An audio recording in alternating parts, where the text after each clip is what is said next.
Deus, mais uma vez. A nossa gratidão a Ti, Senhor, mais uma vez, Deus. Nós declaramos o nosso amor pelo que o Teu Filho conquistou naquela cruz, Senhor.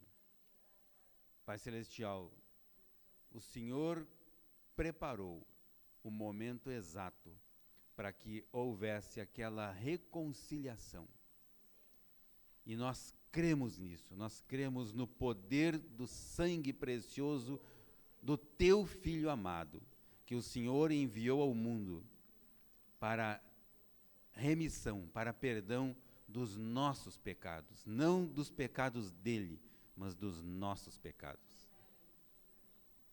E o nosso coração se alegra, Senhor, porque nós temos a revelação deste grande amor que o Teu Filho manifestou por nós. Por isto, Ele se entregou, Ele subiu naquela cruz, para que se cumprisse a Tua palavra. E hoje nós temos este acesso grátis, gratuito. Hoje nós temos liberdade de chegar até o Senhor e declarar o nosso amor. Temos liberdade de louvor, liberdade de manifestar a nossa fé, porque o Teu Filho amado conquistou isso naquela cruz. Por isso nós Te louvamos, Te exaltamos e Te damos graças. Amém. Glória a Deus. Glória a Deus. Muito bem, os irmãos podem se sentar. Como nós sempre fazemos, né, queremos ler aqui o texto de Provérbios, capítulo 18, versículo 21, onde tem um texto muito rico, né, que Jesus já falava, né? Não canso de dizer-vos as mesmas coisas, pois é segurança para vós, para nós, né? É segurança para nós. Então, lá no livro de Provérbios, a palavra nos diz assim: a língua tem poder sobre a vida e sobre a morte. Os que gostam de usá-la, o que gostam de usar a sua língua, né? Comerão do seu fruto. Fruto. Então, repitam comigo. Em minha boca está o poder sobre a vida e sobre a morte. Eu falo palavras de vida e não de morte. Palavras de saúde e não de doença. Palavras de alegria e não de tristeza. Palavras de abundância e nunca de escassez.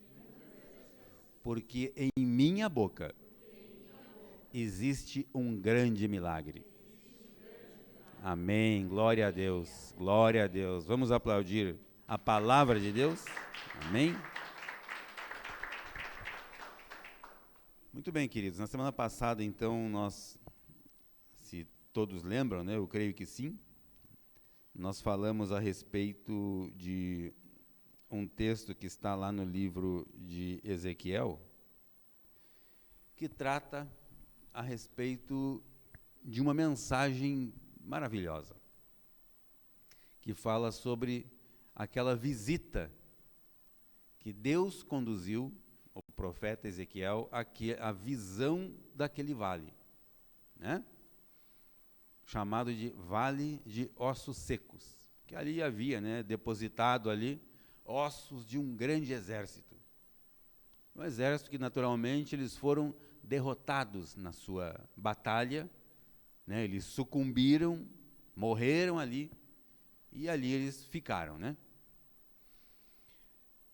E esse texto, então, de Ezequiel no capítulo 37, só fazendo uma, como é que chama? Retomando aqui, recordando, né? Recordando.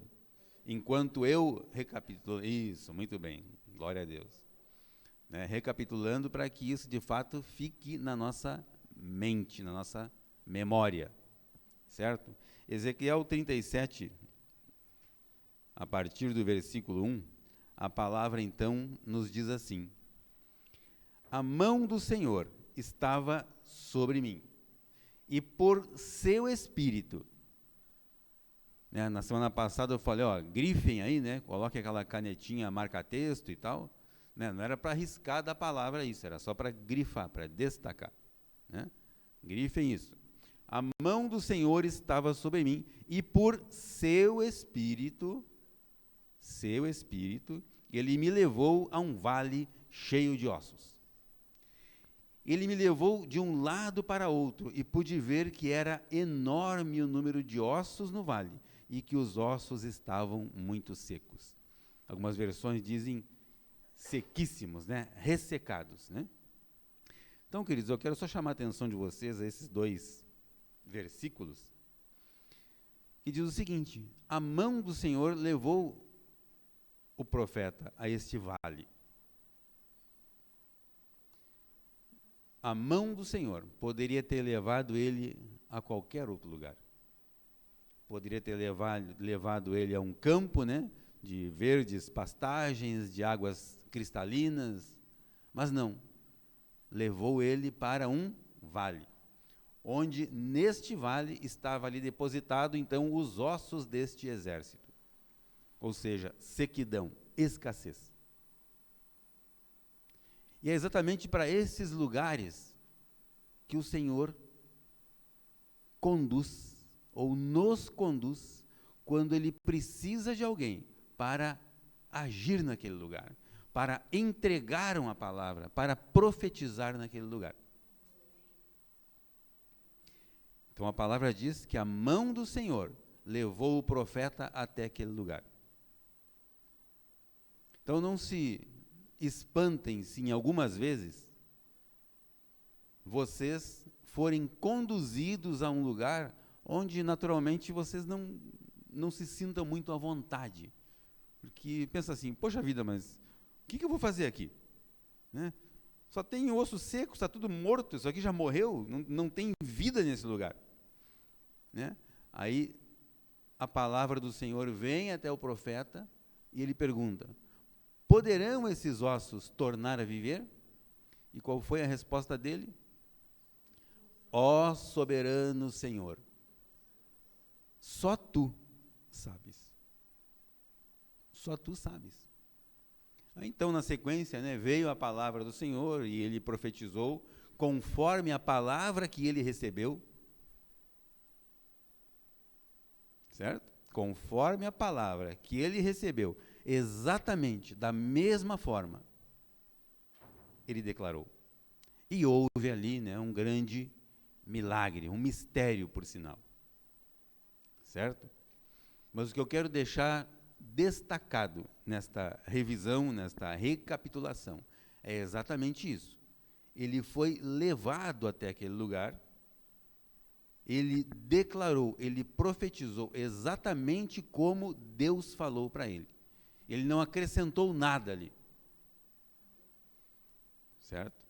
Ele não acrescentou nada. E da forma como ele foi usado para profetizar, então aconteceu um milagre. Certo? Então, muitas vezes, queridos, nós gostaríamos, né, de estar assim num lugar mais descontraído, né, menos tempestuoso. Mas não, o Senhor nos leva até aquele lugar. Por quê? Porque naquele local Ele precisa de você, para que você leve a palavra.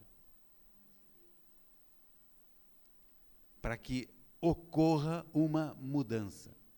E esta mudança, ou nesta mudança, nós estamos incluídos.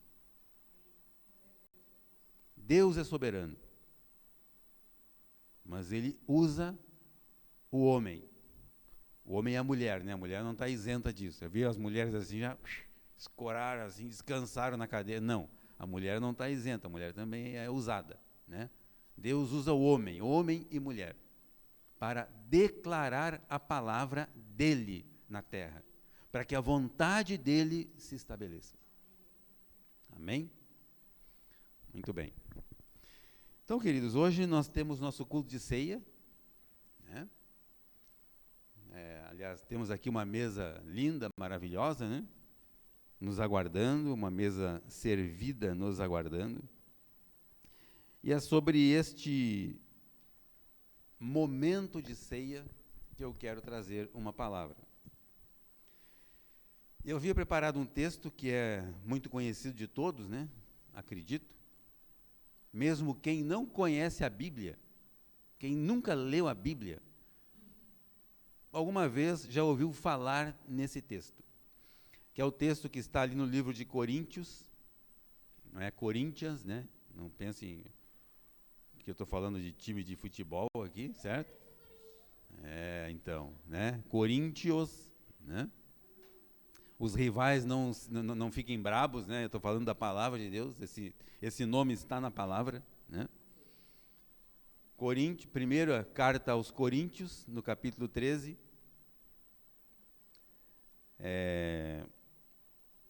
do versículo 1 ao versículo 13, certo? Eu, naturalmente, não falaria isso em número, né, mas está na palavra, né? Coríntios 13, do 1 ao 13, certo? 12 mais 1 fica melhor. Vamos lá. Então, no livro de Coríntios, capítulo 13, a partir do versículo 1, a palavra de Deus nos diz assim. Aliás, antes disso eu quero fazer um comentário, queridos, né? Concluindo o comentário. Esse texto, então, ele é usado em muitas... pode permanecer, André, se for possível, né? Esse texto ele é usado de muitas maneiras, né? Por quem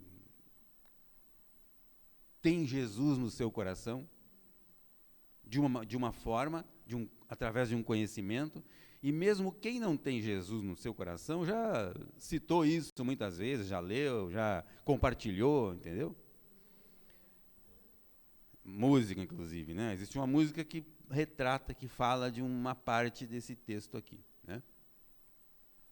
Ontem, por sinal, nós estivemos, né? Comparecemos a um casamento, e nesse casamento, em um determinado momento lá, o pastor que conduziu aquele momento, ele citou esse texto, chamando a atenção para algo que está contido nesse texto, que é o amor. Amor. Certo? E o amor a qual o escritor dessa carta aos Coríntios, Paulo, quando Paulo escreveu esta carta à cidade de Corinto, ele estava na cidade. Ele estava presente na cidade quando ele escreve, então, essa carta à igreja de Jesus que estava reunida naquele lugar. Né? No contexto histórico, nós vamos entender melhor isso. E o que acontece? Corinto era uma cidade muito promíscua, certo? Era um local onde muitos saíram de Roma, por sinal, muitos cristãos, né, tiveram que fugir de Roma. Possivelmente Paulo, ele estava ali nesse momento porque ele saiu de Roma e ficou 1 ano e meio, basicamente, na cidade de Corinto. E muitos cristãos por conta da perseguição, deixaram aquele lugar e foram também para Corinto. Então, Corinto era uma cidade importante devido à sua localização geográfica, né, uma cidade portuária e tudo mais, né? E nessa cidade de Corinto, existe, antes de Paulo, né, houveram por ali personalidades importantes na história do mundo, né? Entre eles, o próprio Diógenes, Alexandre o Grande, né, Sócrates, certo? E Paulo, então, ele estava vendo uma cena acontecendo, assim como o salmista Davi, quando ele recita o Salmo 23, né, ele está vendo uma situação. E ele fala, então, sobre aquilo que ele está vendo. Da mesma maneira, Paulo. Então, quando ele se refere ao amor, as primeiras palavras que ele se refere a amor, ele está vendo um tipo de amor que não é naturalmente o amor de Jesus por nós. Não é o amor verdadeiro. Certo? Corinto, na cidade de Corinto haviam vários templos. Um era o templo de Apolo, né? Havia também ali, alguns quilômetros ali, um templo que foi construído, dedicado a uma deusa local, né? Chamada Afrodite. Afrodite era a deusa do amor, não do amor ágape, não é desse amor, mas deusa do amor erotizado, certo? E historicamente, conhece-se, né, que naquele local trabalhava para a manutenção do templo de Afrodite em torno de 1.000 prostitutas, 1.000 mulheres prostitutas. Uma parte delas ficava no templo, aquele negócio era enorme, era gigante, certo?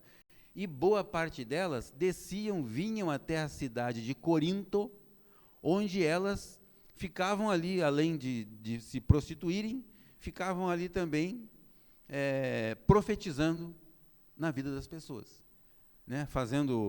Jogando sorte, né? Hoje, exatamente, como a gente conhece essa prática cigana, né? Não estou falando que a cigana se prostitui, não é isso, né? Prática cigana de ver sorte, cartas, lemão, essas coisas aí, né? E também profetizando, né? Certo? Então elas ficavam ali sentadas, existiam ali uns locais, uns banquinhos, né?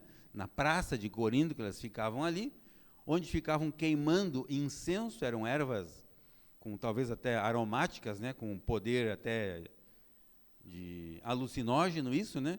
Então elas entravam em transe ali e ficavam falando línguas estranhas e profetizando, certo? Então nós queremos ler então essa carta de Paulo aos Coríntios, que diz assim: ainda que eu fale as línguas dos homens e dos anjos, língua dos homens, palavras humanas, né? Língua dos anjos são línguas estranhas aqui, que essas mulheres ficavam ali em transe, né, falando para as pessoas ali, certo? Por quê? Com isso, elas ganhavam dinheiro para a manutenção daquele lugar, certo? Se não tivesse amor,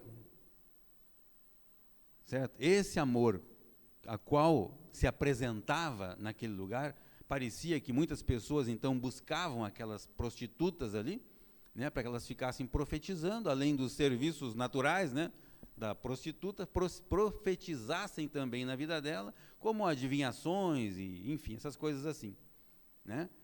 E isso era feito com amor, com dedicação. As pessoas de Corinto entendiam que na vida daquelas mulheres havia amor, certo? E esse amor, então, era declarado sobre a vida deles, como hoje acontece muito por aí, né? Um dia desse, uma irmãzinha falou a respeito de uma tal de mesa branca aí, né? Certo? Né? Certo? Onde se profetizava e se declarava coisa, enfim, né?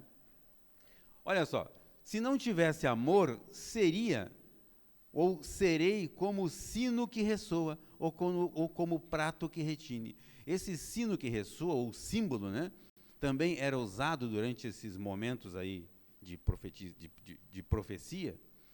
Então eles pegavam aquele sino, né, e ficavam balançando aquele negócio até como um ritual para entrar numa transe espiritual ali, né, para que então elas tivessem esse poder de profetizar, né?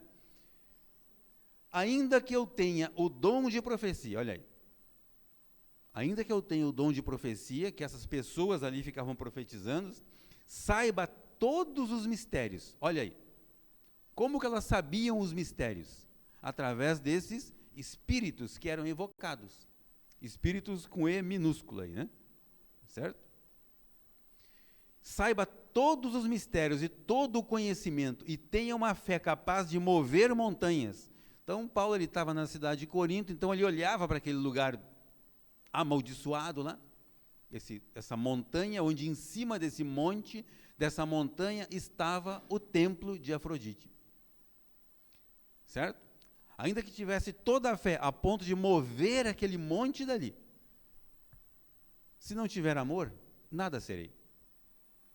Esse amor agora é o amor verdadeiro.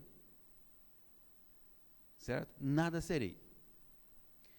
Ainda que eu dê aos pobres tudo o que possuo e entregue o meu corpo para ser queimado, ainda que eu dê aos pobres toda aquela riqueza que era colhida para a manutenção daquele lugar, se tudo aquilo, toda aquela riqueza fosse distribuída, né, e entregue o meu corpo para ser queimado, além das ofertas em dinheiro, eram oferecidos também animais para serem queimados como sacrifício naquele lugar. Boa parte dos animais que eram levados ali eram cordeiros, ovelhas, né?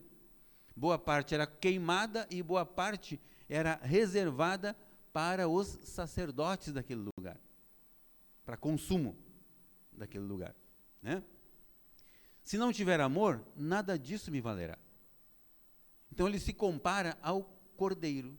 Se esses cordeiros se entregam para serem queimados, né, mas se não tiver o amor verdadeiro, o amor de Jesus, de Deus, que nós conhecemos, nada disso tem valor. Próximo. Aí ele entra lá, né? O amor é paciente. Por quê? Porque naquele lugar haviam também guerras, né? Revoluções, né? O amor é bondoso, não inveja, não se vangloria, não se orgulha. Certo? Não maltrata, não procura seus interesses, não se ira facilmente, não guarda rancor. Naquele lugar também havia ali em Corinto, né? Havia ali um tribunal, e nesse tribunal, muitas pessoas, inclusive cristãos, né, levavam seus irmãos sanguíneos e irmãos na fé, né, para apresentar, para serem julgados, isso, né? Apresentar um processo ali para ser julgado. Então ele está dizendo que, cara, isso não vale nada. Isso não vale nada, né? O amor não se alegra com a injustiça. Injustiça. Por quê? Porque naquele lugar se cometiam muitas injustiças através desses tribunais, né? Mas se alegra com a verdade que é a palavra. Tudo sofre, tudo crê, tudo espera e tudo suporta. O amor nunca perece, mas as profecias desaparecerão. Olha só, ele está se referindo àquelas profecias que haviam naquele lugar. Estas profecias, isso tudo vai desaparecer daqui. As línguas acabarão. Aquilo que era falado, aquelas transes espirituais, emocionais ali, tudo isso vai acabar, né? O conhecimento passará, conhecimento daquele processo, daquele procedimento, né? Pois em parte conhecemos, e em parte profetizamos. Quando, porém, vier o que é perfeito, glória a Deus, aleluia. Quando, porém, vier o que é perfeito, Jesus, o amor, o conhecimento do amor de Jesus. O que é imperfeito, todas essas coisas aqui desaparecerão. Quando era menino, falava como menino, pensava como menino, raciocinava como menino, mas quando me tornei homem, deixei para trás as coisas de menino. Isso é para a nossa vida, queridos. Isso é para a nossa vida. Agora, pois, vemos apenas um reflexo obscuro, como em espelho. Os espelhos daquela época eram espelhos de metal. Então, eles não refletiam a imagem perfeita, né, bonita, assim como nós nos vemos hoje nos espelhos que nós temos, né? Bonito, assim, elegante, né? certo? Como nós nos vemos hoje. Eles viam uma imagem distorcida naqueles espelhos de metal, certo?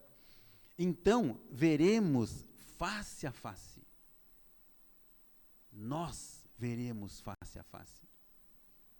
Agora conheço em parte, então conhecerei plenamente, da mesma forma com que sou plenamente conhecido. Esse conhecimento que nós temos de Jesus hoje é o conhecimento que Paulo estava falando. Próximo, André. Assim permanecem agora essas três: a fé, a esperança e o amor. Permanecem as três, esse tripé: fé, esperança e amor. Mas o maior deles, porém, é o amor. Esse não acaba, esse nunca morre, esse permanece para sempre. O amor do nosso Senhor por nós. Eu fiz questão de trazer esse texto, exatamente porque, não por ter sido citado ontem no casamento, até já havia comentado com a minha esposa já, né, já estava previsto, né? Ontem apenas foi mais uma confirmação, né, da forma como esse texto, muitas vezes, ele é usado para romantizar um momento. Não que isso esteja errado, né? É melhor usar esse texto do que usar outra coisa, né? Mas nós precisamos ter o entendimento, né? E o entendimento das coisas que Jesus fala, quando é Jesus falando, ou quando são cartas escritas, certo? Por exemplo, por Paulo, por Pedro, por João, né? Cartas escritas daquilo que eles estão vendo. E Paulo, ele escreve isso com muita clareza, de tudo aquilo que ocorria naquele lugar. Então, hoje existe uma cidade velha de Corinto, né, que está sendo escavada e tal, o pessoal está descobrindo muitos lugares lá. Ela foi soterrada durante várias erupções e tal. Até um dia desses nós estávamos, né, eu e a minha esposa, claro, né, estávamos assistindo. Eu digo eu e minha esposa, claro, né, estávamos, para que ninguém pense, pô, mas quem está assistindo com ele, né? Eu e a minha esposa, né? Um programa a respeito daquela região, inclusive, né, da região ali de Herculâneo e Pompeia, né, cidades que foram soterradas pelo Monte Vesúvio, que fica bem próximo dali, alguns quilômetros dali, né, do outro lado da Bahia, né. Então, queridos, muitas coisas até hoje ainda estão sendo descobertas, né. Tem regiões, cidades, que estão a 25 metros de profundidade. E elas foram soterradas por erupções vulcânicas. Então, existe ali história, tesouros, que ainda estão sendo descobertos, né?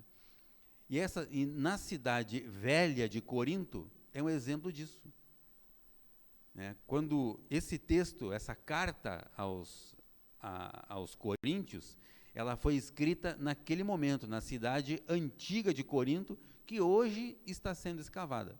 Não na cidade nova de Corinto, né? Na cidade antiga. Em relação a isso, usando esse texto como amor para esse momento de ceia que nós teremos agora, eu quero trazer um texto assim maravilhoso, né? Também é conhecido por todos, que está lá no livro de João, capítulo 3, versículo 16. João, capítulo 3, 16, ele nos diz o seguinte,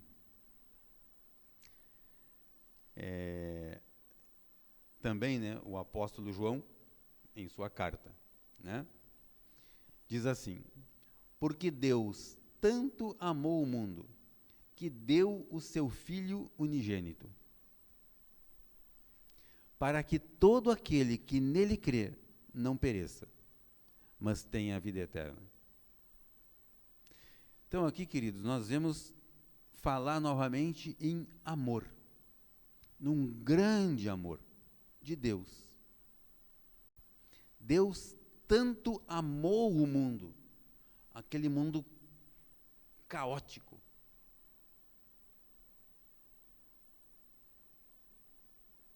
aquele mundo onde já o amor tinha se apagado.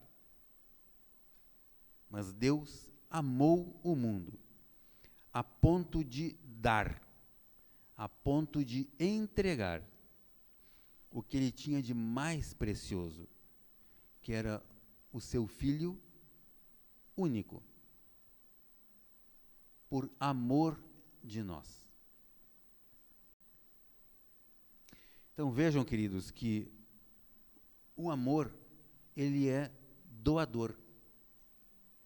Quem ama, dá. Sem exigir, sem pedir nada em troca. Aí nós vamos de novo para aquele texto, para aquela carta de Paulo aos Coríntios, né? O amor, ele tudo, mesmo que ele sofra, ele supera. Certo? Ele não se comporta mal. Esse amor verdadeiro, ele supera. Certo? Ele não folga com a injustiça.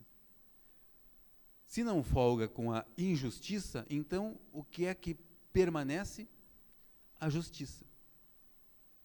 E justiça, nós já aprendemos isso, né? Que justiça é o estado perfeito. Estado perfeito esse que Jesus conquistou por nós. A justiça de Deus conquistada por Jesus. Este é o amor verdadeiro, o único amor. Aquilo que a palavra fala como agapau, amor, ágape, amor de pai, amor incondicional, o amor verdadeiro. Esse amor, sim, é o amor derramado por nós. Para que hoje, queridos, nós possamos realizar esse momento tão precioso, que é o momento de compartilhar da ceia. Não o momento de usufruir da ceia, mas o momento de compartilhar da ceia. Certo? Para isso, eu gostaria que lêssemos aqui, André, o livro de João, capítulo 3, perdão, João não, Lucas 22, 14, do 14 ao 20. Lucas 22, do 14 ao 20, isso aí. Então a palavra nos diz assim: quando chegou a hora, né, Jesus reunido ali com seus apóstolos, né? Quando chegou a hora, esse texto fala da última ceia. A partir dali, Jesus, então, ele foi preso e, enfim, né? E a história, ele foi levado, né? Quando chegou a hora, Jesus e seus apóstolos reclinaram-se à mesa. Mesa é o lugar de comunhão. Eles estavam reunidos em comunhão. Jesus e os 12 apóstolos, né? E Jesus então disse-lhes: eu desejei ansiosamente comer esta Páscoa com vocês antes de sofrer, antes de partir. Pois eu digo, não comerei dela novamente até que se cumpra no reino de Deus. Até que essas coisas, essa mesa novamente, essa mesa preparada para a ceia, se cumpra no reino de Deus. Queridos, está escrito ali, ó. Não comerei dela novamente, até que ela se cumpra no reino de Deus. Próxima, né? Recebendo um cálice, ele deu graças e disse: tomem isso e partilhem com os outros. Os outros é entre vocês, né? Pois eu digo que não beberei outra vez do fruto da videira, até que venha o reino de Deus. Percebem que o reino de Deus apareceu pela segunda vez aqui? Tomando o pão, deu graças, partiu e deu aos discípulos, dizendo: isto é o meu corpo dado em favor de vocês. Façam isso em memória de mim. Façam isso em memória de Jesus. Da mesma forma, depois da ceia, ou seja, depois de comer o pão, tomou o cálice, dizendo: este cálice é a nova aliança no meu sangue. Nova aliança no meu sangue, derramado em favor de vocês. Queridos, ele está dizendo o seguinte, que ceia aqui não é o lugar de comer apenas. Ceia é o lugar de repartir, de dividir. Quando ele entrega o cálice e entrega o pão, ele não fala para eles comerem. Ele fala para eles repartirem. Repartirem. Certo? Porque senão cada um ia até lá para tratar de comer. Tanto é que lá no livro de Coríntios também, né, no capítulo 11, Paulo, né, ele dá uma lição naquele povo ali. Que ele fala que muitos que participam da ceia, na verdade, eles estão ali só para matar sua fome. Mas não é essa o objetivo principal. Esse não é o propósito da ceia. O propósito da ceia é dividir. Jesus, ele se entregou, e quando isso aconteceu, a palavra diz que o corpo dele foi moído. Certo? Foi moído. E é isso que Jesus falava para os discípulos. Vocês devem compartilhar daquilo que vocês recebem. Não comam apenas, mas compartilhem. O corpo de Jesus, ele foi dividido para ser compartilhado. Quando nós participamos da ceia, nós devemos fazer isso com esse conhecimento, né? Que nós estamos partindo o pão, representando o corpo de Jesus. Não para comer dele, para matar a nossa fome. Mas quando eu faço isso, no momento que eu realizo com esse gesto, eu estou dizendo que eu compartilho, eu participo desse momento de Jesus. E através disso, aquele pão representando o corpo, que entra na minha vida, que entra no meu organismo, isso me torna um discípulo de Jesus. E a partir daí, aquelas coisas que Jesus realizava, que Jesus fazia, eu também devo fazer.